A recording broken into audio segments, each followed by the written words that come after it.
Everyone told me to pour concrete here, but that would have been a huge mistake.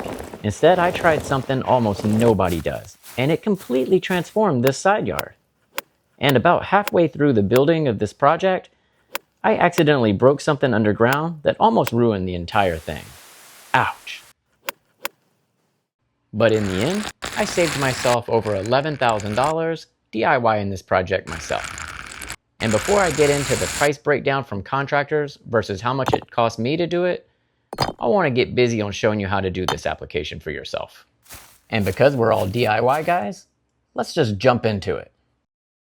Oh, and you see these little black pattern things that I'm putting down? These are grids. These are going to hold gravel or small pebbles in place, and they've actually been rated. If you drive over it, the rocks don't move. Will it work? I don't know, but we're about to find out here shortly. But right about now, I'm getting a little bit tired and I'm already thinking about my next project. You see, I have ADHD, and instead of being satisfied with the one that I'm on, I'm already planning out 3 more. As a matter of fact, it kicked in right now, and I thought, what would these plants look like? Ugh, the struggle is real. Oh, and you see these little things look like railroad tracks? These are like plastic angle irons. They're made for hardscapes. They hold in pavers or gravel, and they're really cool. You can cut the pieces in between to make it flex, like the letter S, or you can keep it like it is at a perfect 90. But my ADHD kicked in again, and I wanted to see what the rocks would look like. Yeah, this is something I'm learning to live with. Just bear with me. Well, that was satisfying. I was able to get my ADHD fix and see what that went like. Now I'm using these spikes, and in case you're wondering, they're 4.5 inches long. Pretty cool, right? But I also know what you're thinking. Will they work? Well, I don't know. I just work here. This is another cool hat, another cool business thing that I started. I'm not going to get rich, but I'm teaching my son and my kids all about entrepreneurship and how to make things with your own hands. And for now, we're having fun making these hats. If you're interested, I'll have a link in the description box. We have a few different designs. They're selling pretty good, but like I said, we don't plan on getting rich. It's just a cool little thing to teach my kids about DIYing and doing things with your hands. Now let's get back to those pebbles. This is going to be the satisfying part of this process that I've really been looking forward to. Let's bring it in. Okay, I know what you're ready for. You want to talk numbers. How much is it going to cost for a landscaper to come out and do a cool design like this one? Well, when it comes to landscapers or your outdoor space, the sky is literally the limit. With that in mind, a landscape project can cost as little as $90 or more than $60,000. You see, planting a tree won't cost that much compared to constructing an underground pool, say. But when you break down the specific price ranges for work that needs to be done like hardscape like this, I got estimates with labor rates of $100 an hour.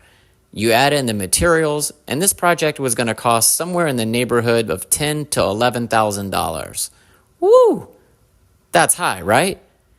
Maybe, maybe not. It depends on how you look at it. This is some back-breaking work, and digging dirt and shuffling it around, it's not really my thing.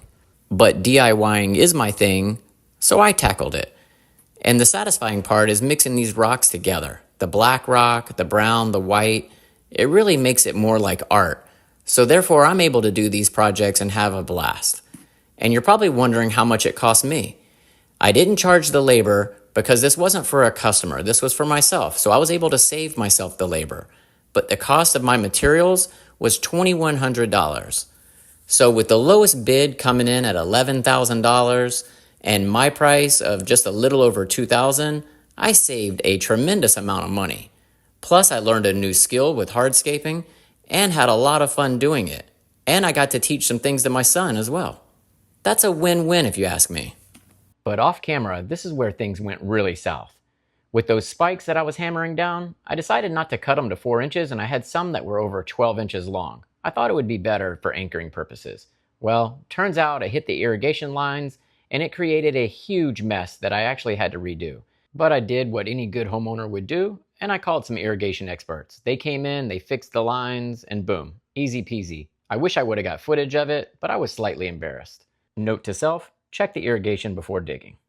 I'm bringing in these plants. This was my wife's idea. She also has an amazing eye for design, and she wanted these palm tree looking things. And this is going to be the last step, adding this. This is mulch glue. It holds rock or mulch or any landscaping materials in place so they don't shift. I mixed it with 50% water and then I came and sprayed it down. It's going to take about 45 minutes to an hour to fully cure, but the gravel and rocks will not move. This product is amazing. It's also non-toxic to your water table, to animals, and humans. Well, so the label says. But it came out great. So would you DIY this project? Let me know.